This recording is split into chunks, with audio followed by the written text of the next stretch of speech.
estava discutindo em episódios que a gente falou de evolução tecnológica, como que daqui a pouco o pessoal vai conseguir escanear totalmente o nosso cérebro a ponto de fazer um download, esse é o hardware, do que tem no software, seria a nossa mente. Na verdade, isso já foi feito. A gente recebeu uma pesquisadora aqui, a Marta, que ela falou de um projeto chamado Bina 48, que era uma moça chamada Bina. Pegaram a mente dela, com 48 anos, escanearam, botaram num computador, e aí você tem duas Binas crescendo de maneira diferente. Uma com muito mais acesso à informação, que é a tecnológica, e outra que é a orgânica. E ninguém discorda que a Bina orgânica é ela. Mas será que a outra não é também? Ou seria um outro? Aí eu dei um outro exemplo, com base nisso. Eu falei, tá bom, então, pegando esse paradoxo da vida de Teseu e levando para o meu corpo. Tô ficando velho. Uma hora, meus olhos não são os mesmos. Se eu troco os meus olhos, coloco olhos biônicos, o Bruno é o mesmo? Boa parte das pessoas diriam que sim. Outras diriam que não, porque agora com olhos melhores, sei lá, eu vou olhar pra Malu e falar, não é tão bonita assim, impossível, né? Vou me apaixonar mais por ela. Falar, não, o Bruno já não é mais o mesmo. Só que uma parte das pessoas falaram, não, você é o mesmo, só trocou os olhos. É como botar uma lente de contato, isso não muda radicalmente a pessoa. Aí o meu braço tá ficando fraco, eu boto um braço biônico. Meu coração começa a falhar, eu troco meu coração. Meu fígado não presta mais, eu troco meu fígado. Daqui a pouco eu troquei tudo a ponto de eu ser outra pessoa, exceto pela mente. Aí o questionamento que fica, Bruno é o mesmo? Alguns diriam que sim. Tá, e se eu tiro a minha mente, com evolução tecnológica, e passo para um outro invólucro? Coloco num computador ou até para um outro corpo. O Bruno é o mesmo? Aí o pessoal já fala, ih, agora eu não sei.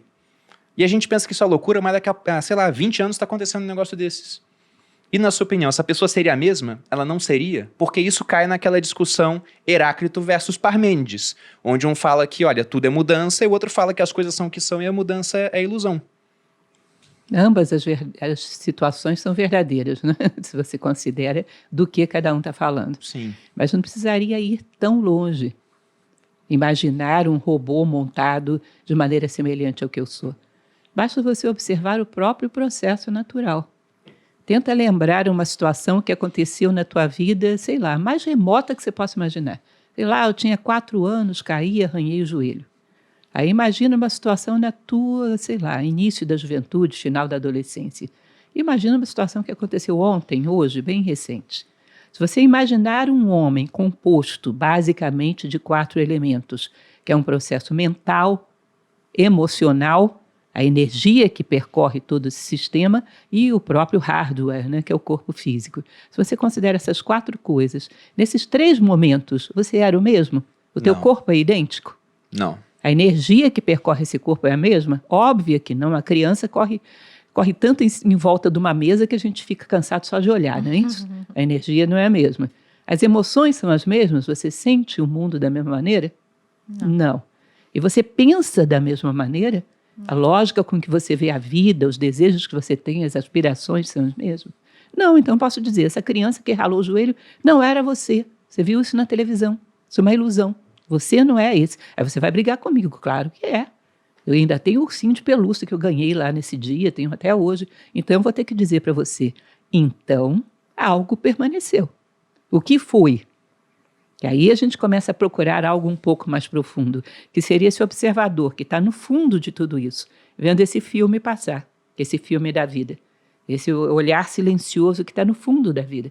E às vezes você chega a perceber, e aí a gente escorregaria mais para a filosofia oriental. Chega algum momento que você percebe que você não é o seu pensamento, ele fica girando em torno de você e você tentando segurá-lo, um pensamento circular, e às vezes não consegue, ele te enlouquecendo.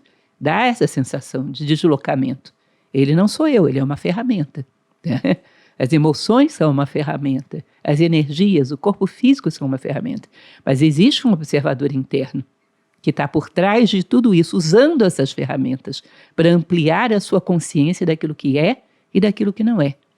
Tá? Existe esse observador interno, porque senão a vida não teria continuidade.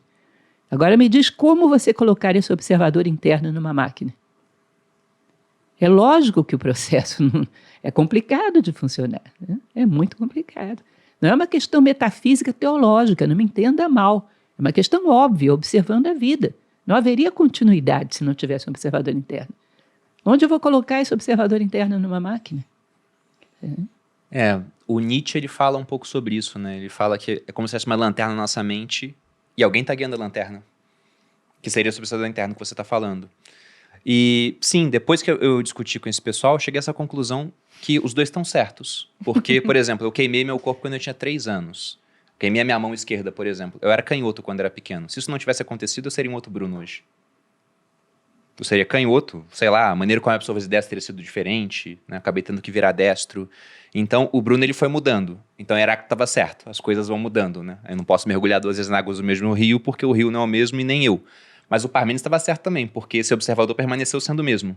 Por isso que eu te falei que todos os dois tinham razão. Sim, estavam falando de dimensões diferentes. Todos os dois tinham razão. E aí, como colocar esse cara numa máquina? Eu não sei nem onde é que esse cara tá. Nem sabe. Se ele está aqui, né? Eu não sei como é que se... É muito abstrato. Né? Pra quem tá assistindo o podcast, ver que é uma coisa que está afligindo o Bruno nos últimos meses. Mas deveria afligir todo mundo, são questionamentos, né? A gente tem falado sobre isso em vários episódios. E o pessoal é uma observação bastante pertinente, porque tem certas coisas na nossa vida que vêm daquilo que muda, que é essa mente prática que trata das coisas práticas da vida.